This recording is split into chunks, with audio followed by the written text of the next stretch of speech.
xin giới thiệu một chút về cái thì mình là Ngọc founder của Trạm rồi mình là founder của Noirfoto và Noirfoto cùng việc phát bảy của năm 7 khỏi năm. Thường thì hôm nay là có rất là nhiều gương mặt mới. À, mình xin phép tôi chậm chút thì cái Noirfoto cho đến năm 2020 thì lập ra một cái dự án là Noirfotocontest. Đấy là trong đến năm này kỳ thứ 7 cháu đã trở thành cả cái dự án trọn vẹn, và mục đích của nó là giúp hỗ trợ phát triển nghệ thuật Việt Nam thông qua cái công cụ nhiếp ảnh.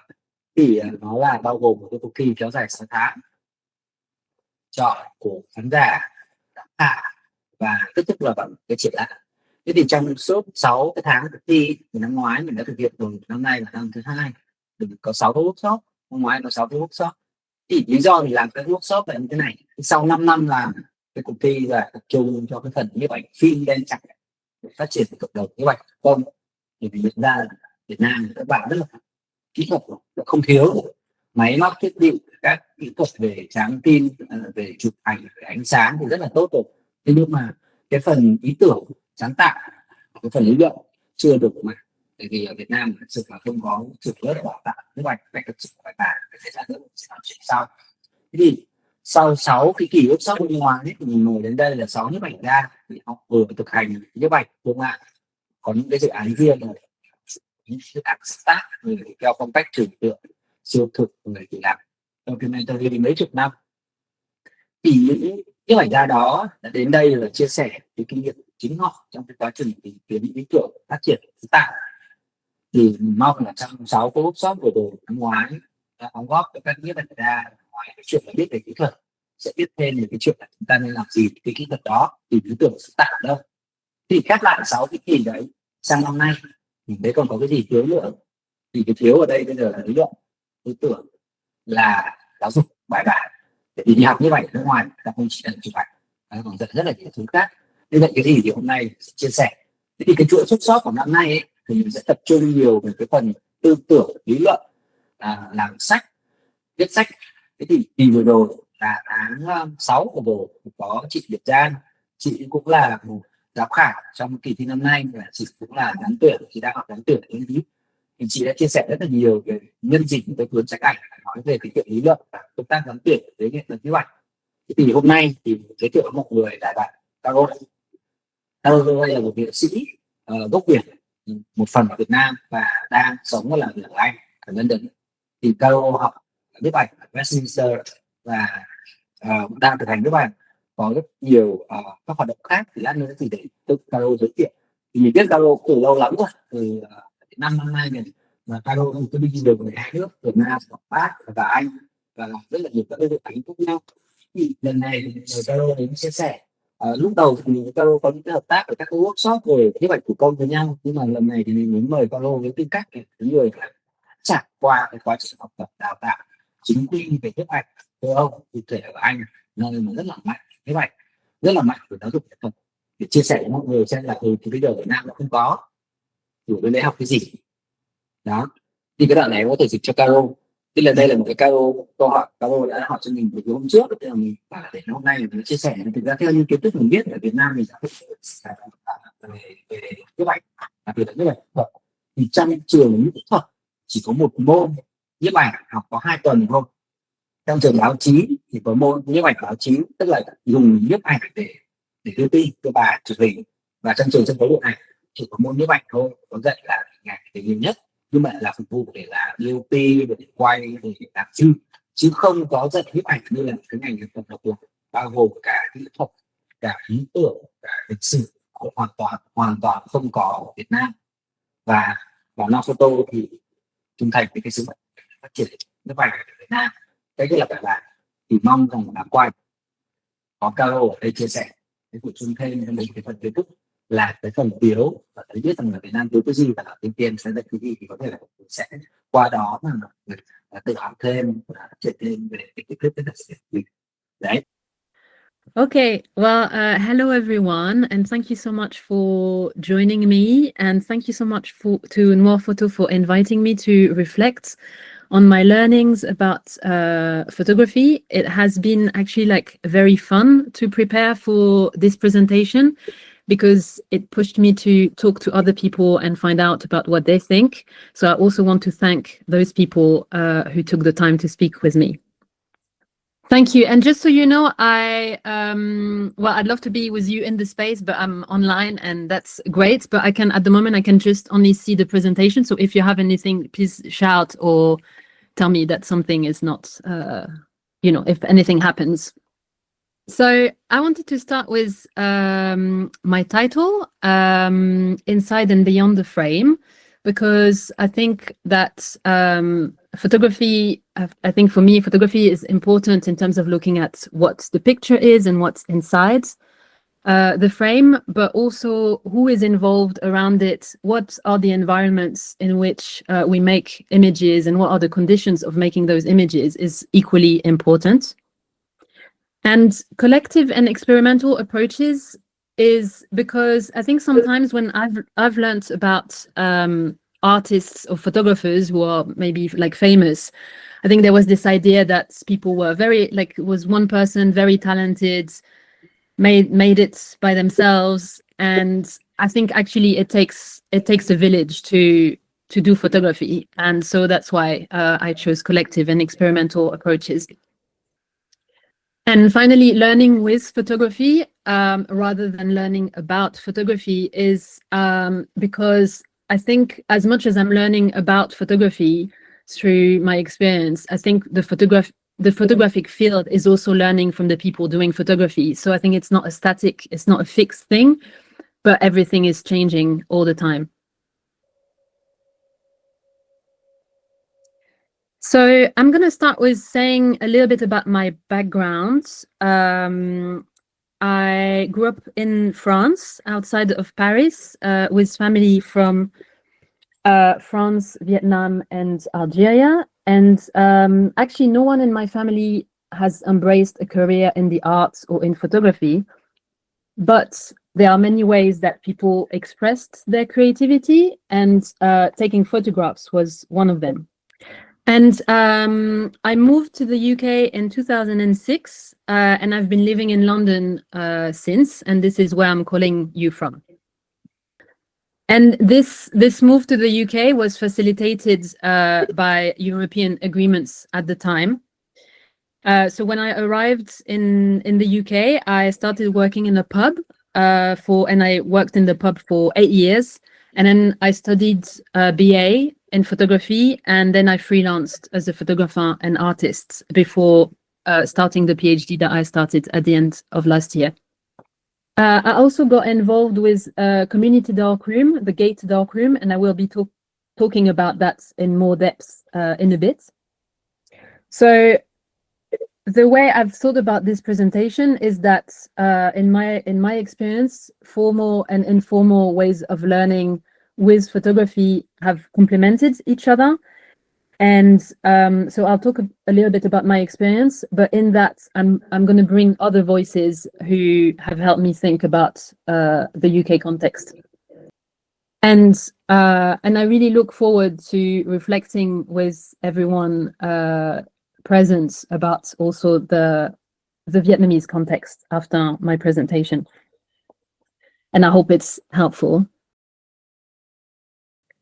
So, as mentioned, I moved to the UK in 2006, and in 2007, I started this BA in Photographic Arts at Westminster University. It was a 3-year program that had part practice and part theory. There were assignments, written assignments, but also practical assignments. There were some teachings about the technique, but as I now wonder if it could have been a little bit more. I'll read through the whole slide, and then you can translate. And then what I enjoyed is that there was some flexibility in exploring different topics. There were also different students interested in, I don't know, some of them were interested in fashion, some of them were interested in documentary, and I think others like me, we didn't really know exactly, but it was a good environment to explore different approaches and really find our ways through it.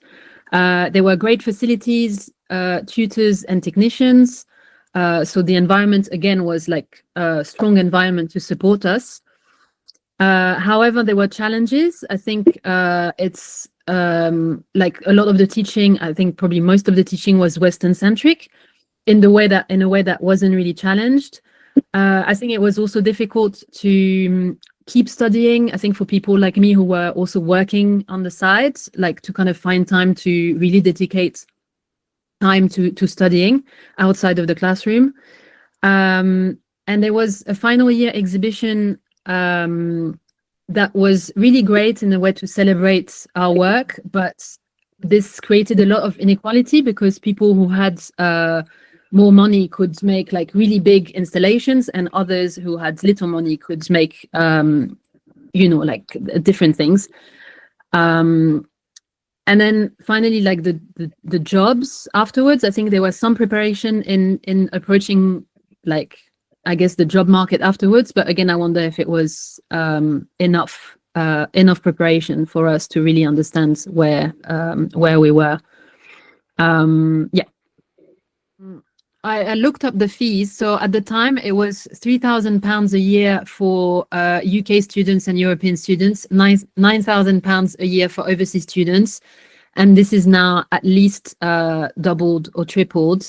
And I think some students can access loans, but actually I think overseas students cannot access those loans. So it's very expensive. And so I also spoke with a couple of people who shared their ideas with me. So I had a conversation with Jill from our dark room, who did, just like me, a BA in photography, but at a different place, Camberwell College of Arts, and at around the same time. And I'm gonna read some things that she said about it. She said there was a clear division between technicians and tutors. The tutors were artists themselves, which was a selling point for the course. However, being an artist doesn't mean that they would be good teachers. It was the technicians who were more skilled and more generous with their knowledge in photography than the tutors. Yeah, okay. Anh muốn hỏi là Carô hai bên trường đều có technician và tutor, cái này là mới với Việt Nam.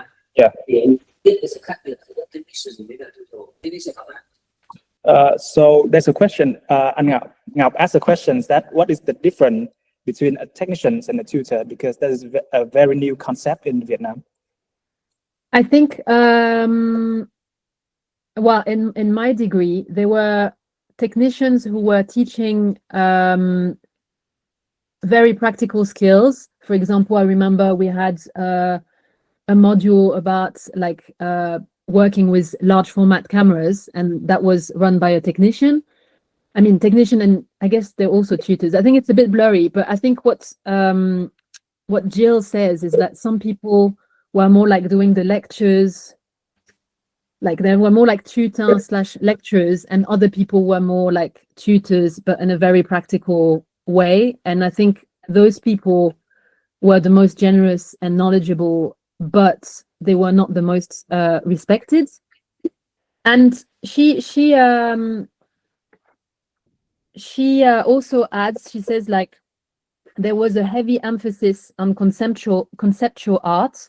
This meant, for example, that in tutorials, the photographs, technical faults and challenges were not discussed, only the concept that the student was engaging with.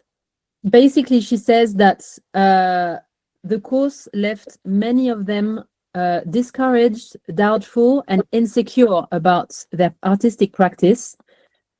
And she knows that she's not alone feeling this way, and she feels that not many industries do that, but the art world does that sometimes to their students. I also spoke with Maria, who studied, but also she now teaches, and she has taught for a while. She says that in higher education in the UK and probably Europe, the biggest focus is theory and visual culture. She says that if you make images, you have to make them critically, which means have a critique of the media discourse and flip the cliches. She said there's less boundary between what is photography and what is not photography, that people are not scared to kind of play with that. And for her, it is exciting that the field, the discipline is flipped on its head. I think because they learn about how images are used, you know, for example, in the media, in journalism, the history of images being used in different ways in the public space. And I think what is encouraged in the arts is to try and know that history and then change it, like try something different. I think that's what she's saying with visual culture, is this idea is like how people read an image in different contexts. And she also reminded me of adult education colleges, which is an alternative to like degrees that you can do at universities here. Those are places where you can register on a shorter course, so it can be like a few weeks or a few months, maybe maximum a year. And there you learn mostly practical skills with very little theory. And those are cheaper ways of engaging with education. So after I finished my degree at Westminster University, I tried to carry on using the dark rooms at my university, begging the technicians to let me in, and they let me in for a little bit, and then they told me that I had to leave and let current students use the facilities. And at the time, I was still working at the pub, and I had the very good idea to use the space that they didn't use in their cellar, which was this little room that you can see on the right. And with the help of my partner at the time, we built this, again, like small space with space for an enlarger and some trays. Because I had got quite hooked on the analog way, and I was really missing the dark rooms. But I didn't know how to carry on printing in an affordable way, and so I did this, and I used this for a few years. And after a while, I quit my job at the pub, and then again, like I was thinking, like where am I going to be able to print and carry on my photography? And that's when I met people who started the Gate Darkroom. So Lee Murphy and David Whiting opened the Gate Darkroom in 2012. So they themselves met on an evening course that they did for a year, a few years before. And after they finished that course, they looked for, again, like another a place where they could print, because they learned black and white printing. And they found a community darkroom, but unfortunately it was about to close down because there were budget cuts, like public funding cuts. And that's when they approached that darkroom to like get the equipment and start a new venue for black and white printing. And they Lee and David, when they started this, I mean, just to make it clear, they had like full-time jobs already. They were doing this on the side, like not as a full job, but not as a full-time job, but more like as a side activity where they could themselves carry on printing, but also open the space to other people who were interested in printing. And so I became a member in 2015. Yeah, maybe I'll leave it like this. I became a member of their darkroom in 2015. At the time, we were maybe like less than 10 people involved. And so you'll see that this was our first building. And unfortunately, after a few years, developers took over the building to turn it into luxury flats. So this building used to have artist studios, and then we had to move out and look for a new space. So that's when Lee and David approached a few of us who were using the darkroom to ask us if we were interested in becoming directors as well. And that's when I became a co-director in 2017. But maybe it's worth saying that this word director, it seems like big, but actually everything was, this is not a paid position. It was mostly volunteering on, running the space and imagining the next chapter for the Gate darkroom. Yeah, so actually having a physical space in London is very difficult.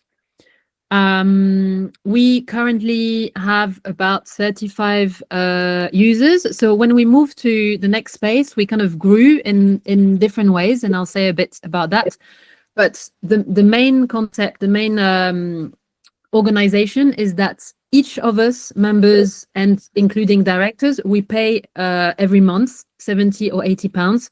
And we each have a key, and we can go to the darkroom at any time. And this money helps pay the rent, the chemicals, other things that we buy that we need to use together. And 5 of us are so-called directors, which means that we have legal responsibility towards the space. And we commit to meeting every month to discuss these things. But actually, we try to, as much as possible, engage with the bigger group to make decisions, to decide on what we want to do the following year, etc. So we have this annual general meeting, which is like just a way to come together and make decisions about the next year.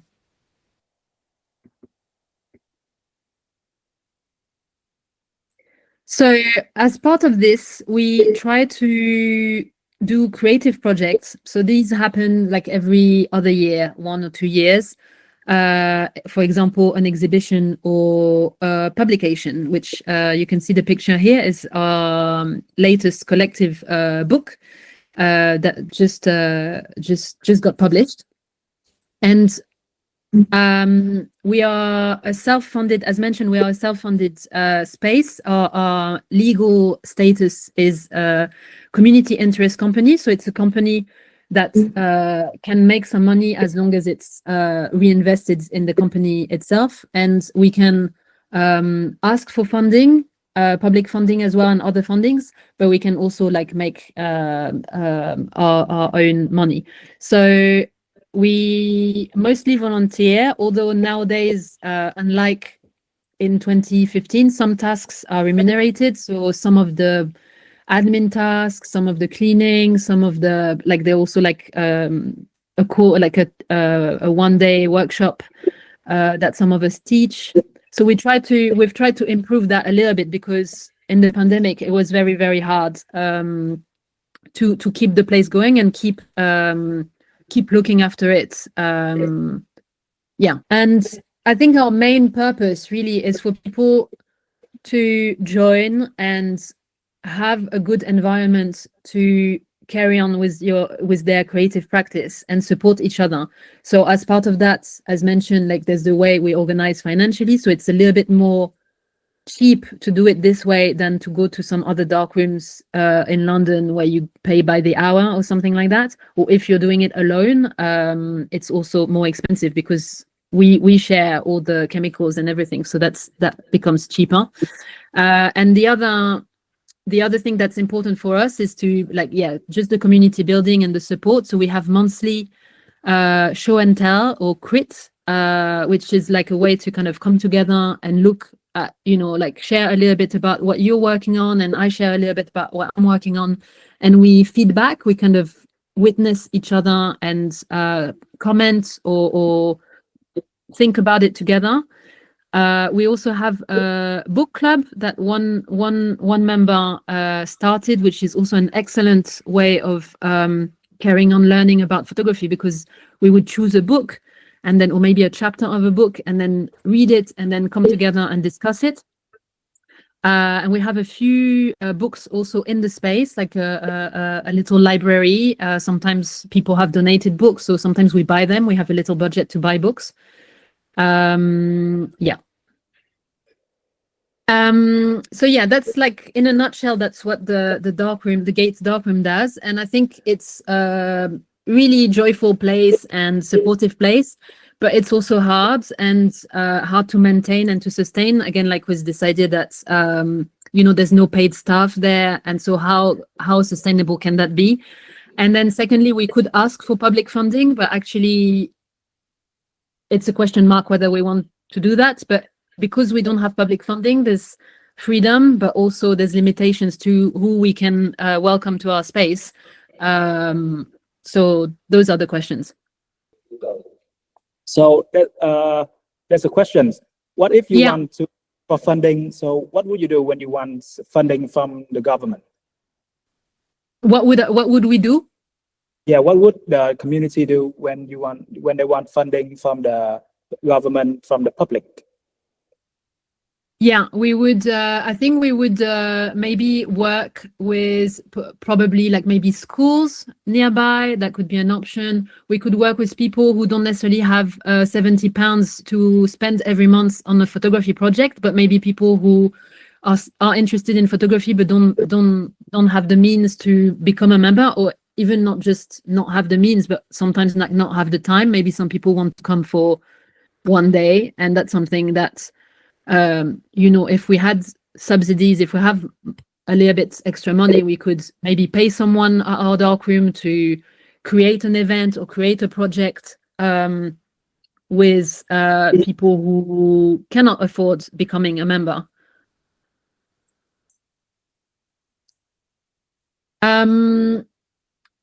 So this is just like an example of an exhibition we did in 2022, and this was in our new venue since 2017 is by the river. It's just, if you can imagine geographically, it's very, very east of London. It's nearly kind of the end of London, and is this massive site that used to be plastic factories everywhere, but is now converted into artist studios. And there's one man who owns the whole site and who, rents out artist studios. It's quite big. There are 500 studios. And you can see actually in this picture, like what you can see here in the distance, they're the Thames barriers. And basically, if there was too much water coming in, they would block it there, and so we would probably be flooded here. So this is how far east we are in you know, on the map. And it's also like interesting to think of that site and this man who owns the whole site, because there is a little bit of stability in us being there. We've been there since 2017, but at the same time, we renew our contract every year, and it's not impossible that at some point this person will want to sell the whole site, because the land is, you know, becoming more expensive there. But at the moment, it's been good for us. This is just another image from another exhibition that we took part in a festival, and this was in a library, so we exhibited in the library. And just as part of like what I'm explaining about the darkroom, I wanted to just mention briefly the history of the darkroom, because as mentioned, Lee and David, when they received the equipment from the previous darkroom they were using. Actually, there's a older history to that this person, Noni Stacy, she explores in this book, the history of the community darkrooms. And actually, we inherited a lot of the equipment we have from the North Paddington community darkroom that was active in the 70s. And that darkroom was part of a community center where people were coming together to talk about living conditions and housing conditions, and they were very active, and they also played music, and they did all sorts of other things in that building. And I think it's also a good moment for me to bring you know, an inspiration of mine, which is who is Jules Spence. She's a rather famous British photographer who was active in mostly the 70s and 80s. And because I was thinking like how people have learned about photography, but also how they used photography to change things. And she started a career as a typist, which is like a secretary for a local photographer. And through her 10 years of working with that photographer, she picked up on many technical skills and skills about like also handling clients. And then she became a professional portrait photographer. So she, before becoming a commercial portrait photographer, so she spent her free time doing photography, and then she also joined the camera club. Then she became a commercial portrait photographer. And then in the 70s, she was interested in the power of photography, and she turned to documentary photography and especially socialist and feminist issues. And together with her partner at the time, who was also interested in community-based arts, they created an organization called Photography Workshop, which was an educational organization where they published magazines and taught photography. And I encourage everyone to look her up and find out more, because I'm just doing this briefly, but she was also really interested in playing around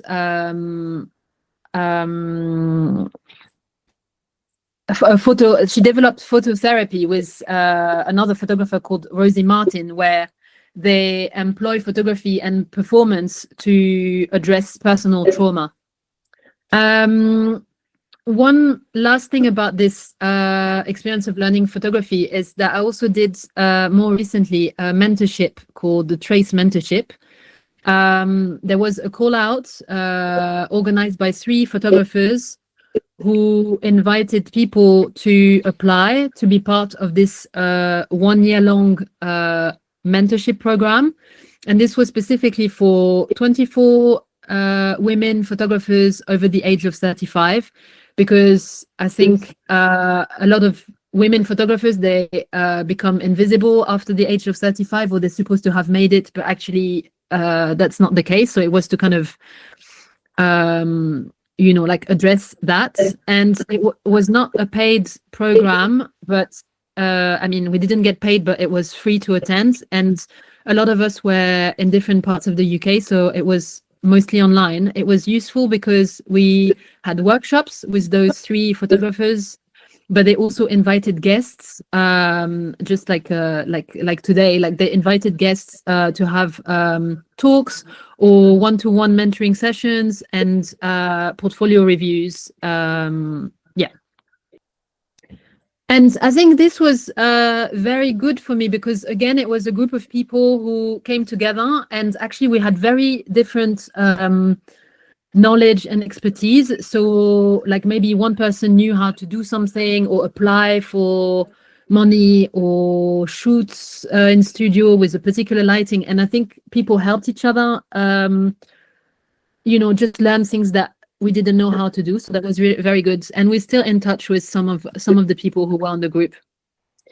Then I'm reaching the questions that were sent a couple of days ago. So I'll try to respond.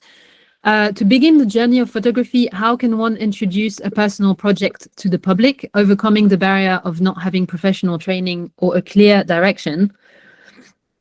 I think as we've seen a little bit like in this presentation, I think I'm a big believer in coming together with people who are interested in what you're doing, and you might be interested in what they're doing as well. And I think also another way is to kind of approach like maybe businesses or cafes or places where venues that where it could be interesting to have some photographs on their wall, maybe for a short period of time. And I think asking advice from people who have done it before, I think is also good, because I think like a lot of people have been doing photography for a really long time, and I'm always curious to hear about people's experiences, especially like older generations who also have a lot of knowledge, but also your peers from similar age. I think there's a lot of power in coming together. And I think, sorry. Go on, Carol. I was just going to say, I think it's also nice to do it collectively, because it's quite fun to do collective exhibitions. I think it's quite fun. Yeah, getting advice from people who have done it in the past, like older photographers or older generation of photographers is interesting, but also people who are not necessarily older but who want to do it with you. Like maybe it can be a collective exhibition rather than a single one. Yeah, because I think like imagination is the limit. Imagination is the limit. Then the second question, how to tell a story in a personal statement, and how to build a photography proposal for a master's program, because I have the intention to pursue a master's degree in photography.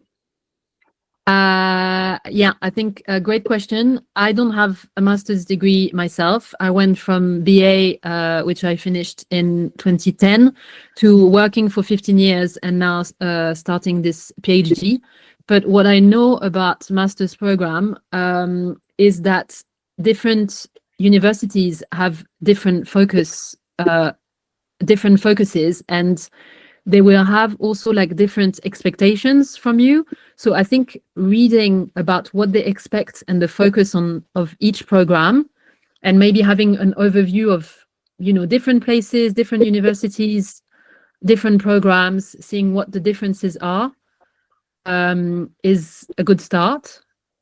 Yeah, and I think in that, I think it's also important that we make sure that the program is right for what we want, because sometimes it's not. So I think when we apply for things, we need to make sure that we respond to what they're asking, but also make sure that that's what we want. And I would also talk to people, contact people who are currently studying there or who used to study there, and they can maybe have a chat to tell you about their experience. So I'm gonna maybe a little bit more quickly introduce like some other spaces that are dedicated to photography in London. I spoke with Naroa Perez, who founded the Lakeside Darkroom. So again, like her darkroom is also really far east in London, even further away from ours, but it's really nice space. And Naroa used to study, and then she used to work as a technician, photography technician, and sometimes at universities. And she was frustrated because she was a bit frustrated, and she also wanted to start an affordable space for other people to print. What's special about her place is that she welcomes interns every 3 months, and she creates exhibitions with them and support them. And she also said to me that it's a struggle to keep running this darkroom. It's part of it's part of this bigger site with artist studios, and she had a little bit of support from the studio provider, but not very much. So she relies mostly on money from courses and members. I also spoke with Tara, who is part of this Darkroom Socials photo club, because Not asked me about photo clubs, and I was thinking, I don't know any photo clubs, but I did find someone who is part of one, and it's a little bit misleading because it's a photo club that's not about dark rooms, so the name is not really it doesn't really align, but it's more like photography photo club, but not many people do analog. They have about 100 people. It's informal group. They don't have a venue. They meet in cafes or in museums, and they meet. They have different groups, and they can meet every 2 to 3 weeks. And sometimes they create exhibitions. And they have one coming up now, and it's the first time that is they have a sponsor for their exhibition. Yeah, and Tara really loves it because she says that it's a supportive group, and also it's quite open, and people are there's no judgment on what camera you use or what lens you have. It's very open, and the focus is like, what are you trying to express, and let's do it. Then there are like older, bigger organizations such as Photo Fusion. Photo Fusion is 30 years old. It has a charity status, and its focus is on professional services. So they have a lab for film development. People can hire a studio. They have a gallery space that can be hired out. They have trainings and workshops, and sometimes exhibitions. They don't own their building, but they receive what is called in the UK the NPO funding from Arts Council England, which is the main public funding for the arts, and this is renewed every 3 years, and so that helps them pay for permanent staff and people, like a director, a manager, etc., etc. There's also Four Corners. Four Corners, actually, it's quite interesting. It was founded by a group of 4 film students who met at the London International Film School in 1973. So it's also like a really old organization, and it's actually a mix of photography and film. And what's special about them is they have this long history and also archive of magazines and photographs, like from the back in the day. They own their building, and they don't have this funding, this big funding that I just mentioned. But another way they keep money coming in is that they rent out some parts of their building to other companies. And they also run trainings, and they have an exhibition space. Their main focus is on documentary of social history in that area, which is East London. I mean, not east like our darkroom, but kind of northeast.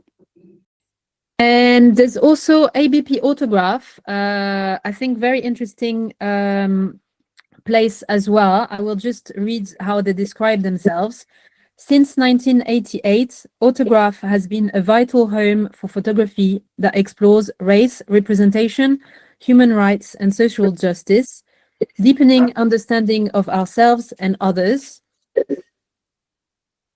And Autograph...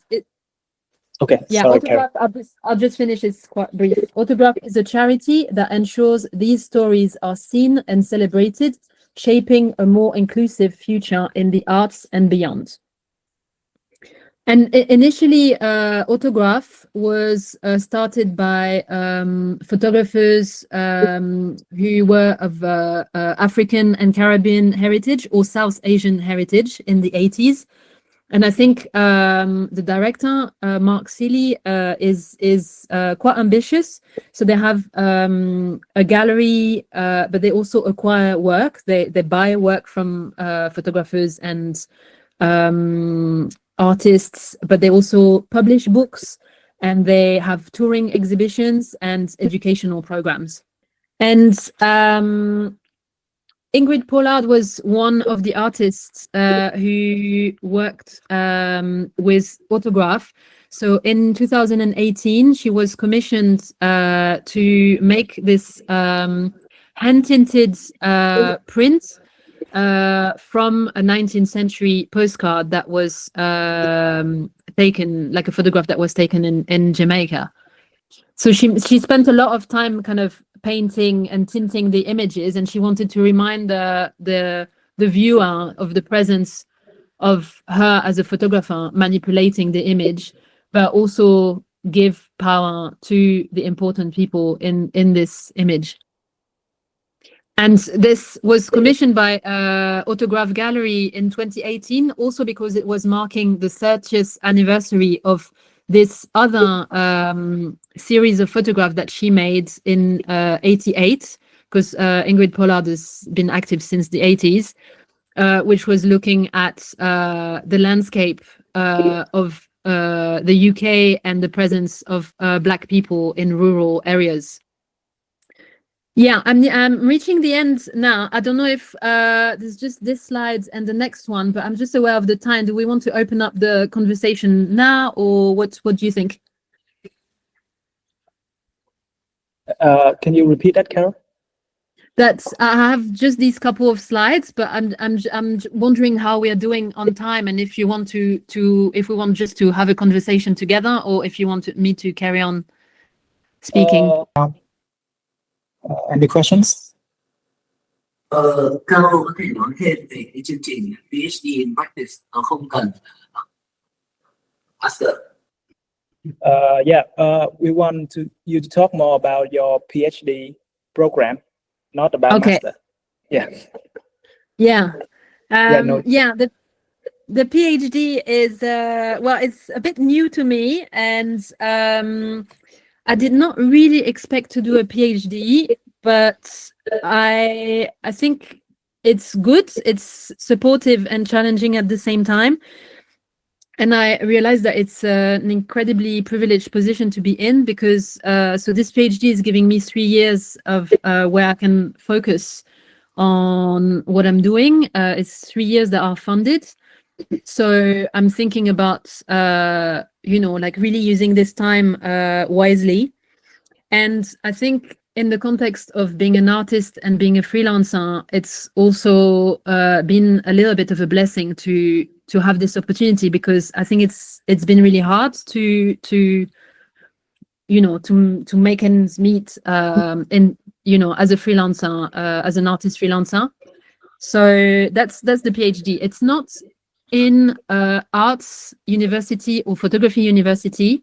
So that's really interesting also, that in what I'm looking at, I'm talking with people who are not particularly photographers, or they don't necessarily know about photography, but they are interested in the ways that I work with photography to talk about history or memory, or work with people, etc., etc. And maybe I'll just add that my PhD is looking specifically at family photographs in the Vietnamese diaspora in France and the UK, and how to engage with those. And I think what is expected, and I'm learning more about this, what is expected is that I learn about what other people have done, how other people have thought about photography. So you really kind of expand, but also deepen the knowledge, and then you have to bring a contribution, what they call a contribution to the field of photography and beyond, because it's not just photography alone. But yeah. Oh, can you repeat that? It's a bit. Yeah, I don't know. Maybe it's a bit confusing as well. That's. I think the what's again, like, this is new for me, so I'm also finding my way through this. But I think what a PhD does is to broaden your understanding of a specific question. In my case, a specific question about photography, and also deepen your understanding, going like learning about what other people have done and go deeper. One question, Carol. Yeah. You mentioned earlier, you suggested that your education is quite Western-centric. What do you mean by that? And what do you think it would be otherwise? What would be Eastern centric? Say. Oh, I don't know if I have a clear idea of what Eastern centric is, but Western centric is for me like this idea that, you know, photography was born in France or the UK, and people like Niepce and did this, and Talbot did these things, and you know, like in the way that we're told photographic history is often centered on men and often centered on European men. And actually, when I say European, it's actually France, UK, and America. And I think it's a real problem because it erases a lot of photographic practices made by women, made by people in other parts of the world. And those are just like not as known. Similarly, when we think about theory, photography theory, I think a lot of the same names come up, like yeah. So it's not to say we can't find information about other things, but it's just like there's a dominant flavor of what photography is, and I think it's in my experience, it's been Western centric in my experience of learning photography here. How would you teach it in Vietnam if you were to teach photography? Oh, I think I would have to learn a lot more about Vietnam and the context, and maybe that's what the conversation can be about, because I know it's very different.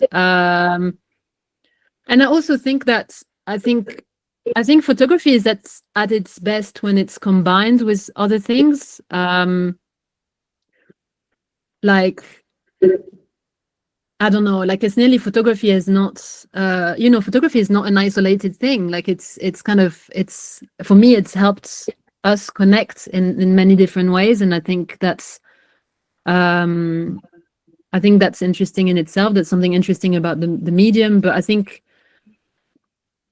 yeah, I don't know if that answers the questions. Like I haven't thought about ways of teaching photography in Vietnam, but I'm definitely curious about how people have. And I know, like, you know, there are so many great people and initiatives like Noirfoto, like Matka, and people who are really dedicated to this question of photography in Vietnam. So yeah. One more question. Yeah. Cái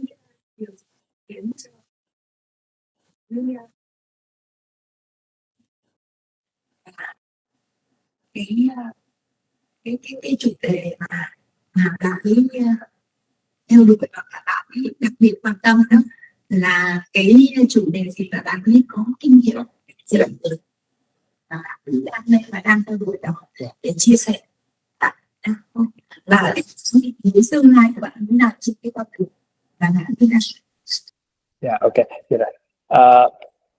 Carol, there's some questions. The audience, what was your initial passions? What sparked your initial passion with photography, and what is your main focus? What is your main subjects with photography, and what is your future plan for? And what is your advice to approach to the subjects, and what is your future plan for your subject?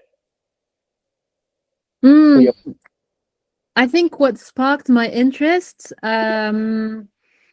was really the experience of being in a dark room. I think that did a lot to me. I think I liked how meditative it was. I liked how tactile it was.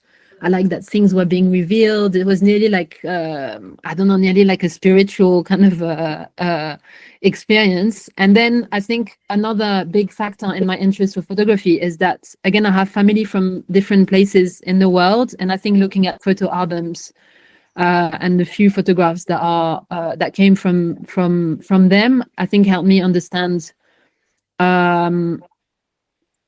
things a little bit beyond my immediate environment, and also help me have conversations with them.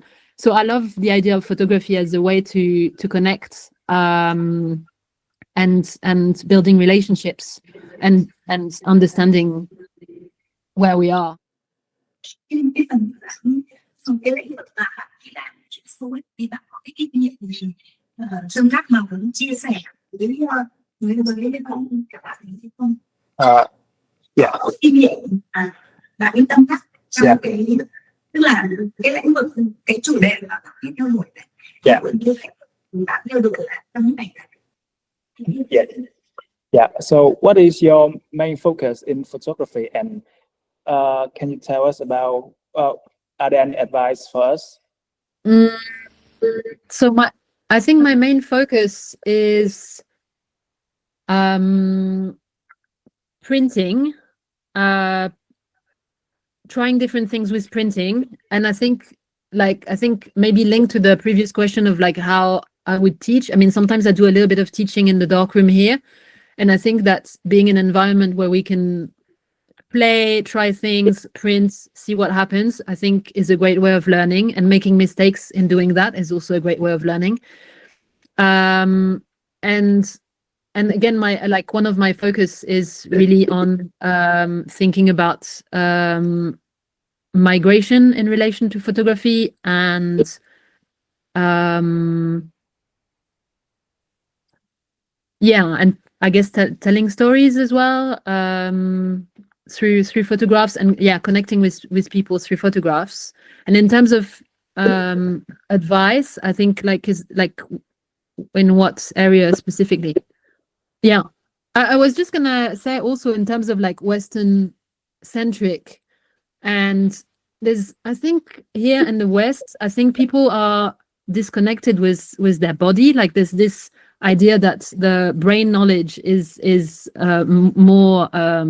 more important than I mean, there's this divide that I'm not sure. I don't think it relates in Asia in this way, but I think keeping things physical and practical, as well as thinking about what we do, I think is very important. And it's sometimes hard because it takes time. That I think the West has got this again this hierarchy of like brain is more important than the body, and I think sometimes intellectual knowledge is more important than body knowledge. But I think that divide is not valid, and it's not it's not relevant really in other places in the world. But I think keeping the physical practice of printing, making photographs, talking to people is very important. Thank you, Carol. Yeah, and there was another part of the question about advice. I mean, I guess that answers the part about advice, and I think this is also linked with what I was saying earlier on, and speaking with other people, is that there was maybe a frustration of thinking about concepts and ideas so much that you didn't learn enough technique, or you didn't have enough time to play around, or you were not guided very well in doing that. I mean, thank you so much for your question. It's really interesting to like reflect on these things, and again, like I'd love to hear about. I mean, I know a little bit from having spoken with some people about the Vietnamese context and the difficulties of like no public funding for the arts, but I'd love to hear more. I think like one question that is valid in a way, it's valid everywhere, is this idea that like who is valuing creativity and the arts and how can we support each other? Because I think it's really hard to make a living in this industry, but yet like I think a lot of like passionate people want to keep creating. So yeah, I'm curious about what you guys think about ways of learning and learning with photography and beyond. Just that I'm curious to know about what people are thinking about where they are now and how people do photography or don't do photography, and yeah, and what you think about the Vietnamese context, and how can we learn from each other, and how can we support creation, because I think it's also this, like, who can create and who has time to create, like all of these questions are, I think important as well. This question, if you say it's a question that I can share some my thought. That so that's exactly what we are doing now, is to support each other. So firstly, Vietnam is new. As I said at the beginning of the workshop today, that actually, as far as I know, there is still no official full program on photography in Vietnam, and there is only like small course in a bigger program in university, and there is another private owned or program like in Fulbright or MIT that they teach photography, but again, this is one course. It's not a full program. The center photography, like photography this, photography that in university as a degree, and for another like school, they mostly teach technique, digital technique, so that someone can learn it and use it to be a commercial photographer to earn a living with it, doing commercial things with photography. So there is no proper photography program in Vietnam, and the reason is that there is like it's not a really like career as a thing that Vietnamese in Vietnam and don't care much about like art as a career, and also photography. If it is a job, it's a job. Otherwise, they don't know what to do with it. So, and since you like cannot live it, so it's not proper program, because even university open that program, there will be no student and they don't have any income or whatever. But I'm seeing that it's changing in the future, because Vietnamese people and Vietnamese government invest more and more into creativity and culture industry. And for that, they need more artists, creative people. So there must be more and more program on it. I think so. And secondly, in Vietnam, is honestly maybe right now it's all about money. So there's no like official government funding program. So people have to take care of themselves, and it's new. So it takes time. So we all have to find a way to learn and do it ourselves. So I don't know. I want to know more about it, like in London, in UK, how the group or club and community dark room or whatever, they're trying to find a fund. And I see that we all face same problem nowadays, that mostly we have to take care of ourselves and find a way to do it. So I think that it's same here actually. So we are not much worse situation than in London, for example. And I think that if we commit to what we do and we deliver good outcome like exhibitions and artwork and everything, so people will pay attention to it and there will be a thing. But in your country now, there are people like at least 35 people in your club, in your dark room, and the other dark room also have students and people. But in Vietnam, there's not as many. But it's growing.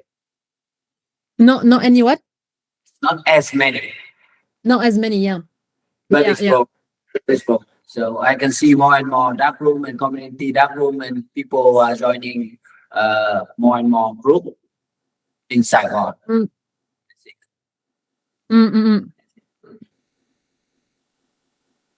So exchange program and stuff is necessary. So hopefully you will unify other photographers and do something in Vietnam and then in exchange. As I always share with you, that we can do exchange exhibition or something, so that will bring Vietnamese photographer to London and vice versa. So it's fully a good thing. And that would be amazing. Yes. Yeah, we'd have to organize that. Absolutely. I mean, I think it's like what I was trying to say was the kind of formal education and informal education is also that, yeah, again, like there are so many ways to learn. And that also, I think, like the situation we're in now, like specifically the UK universities is not really great. They themselves have suffered a lot of cuts. So particular subjects have got budget cuts, and it really affects the way people are learning photography. And now it's more about creating media content rather than learning about becoming a photographer. And it's so all of this is kind of, you know, changing also with, you know, social media and all of these things, and AI of course is a big you know, a big topic.